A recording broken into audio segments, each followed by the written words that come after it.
Второто силување ја оставил и ја затруднел сопствената ќерка. Третата Струм од Гостиварско село 2 години сексуално си ја злоставувал ќерката. За трагедијата да биде уште поголема, девојката е бремена.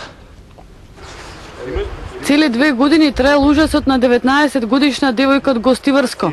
2 години ја силувал незиниот 42 годишен татко, а таа молчала. Сведок на незината голгота била макејата, но таа не го запрела во злоставувањето на сопственото чедо. Дури вчера девојката го пријавила таткото монструм во полиција, откако забременила од него. Молчала и трпела, оти татко и се заканало дека ќе убие, а тој продолжил да се изживува. Веројатно немало доволно поддршка од неблиските да го објави ова и многу често децата молчат затоа што се плашат да не го изгубат единствениот хранител во семејството, во наши услови таткото, а и веројатно од културолошки традиционални причини да не се оцрни семејството. Но не била само 19 годишната девојка жртва на својот татко, туку тој се обидел да ја силува и 2 години помалата ќерка.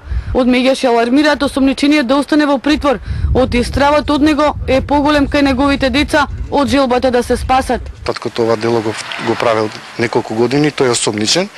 Наша заложба е да се притвори и се додека не се докаже неговата вина да не биде на слобода, доколку биде на слобода, имало случаи кога вршеле притисок на жртвата да ја сменат изјавата.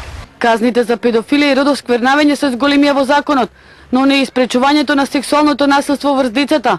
Од 8 години затвор па нагоре се казнуваат овие дела, но во меѓувреме ни жртвата е заштитена, ниту пак силувачот е под контрола кога ќе излезе на слобода. Од трети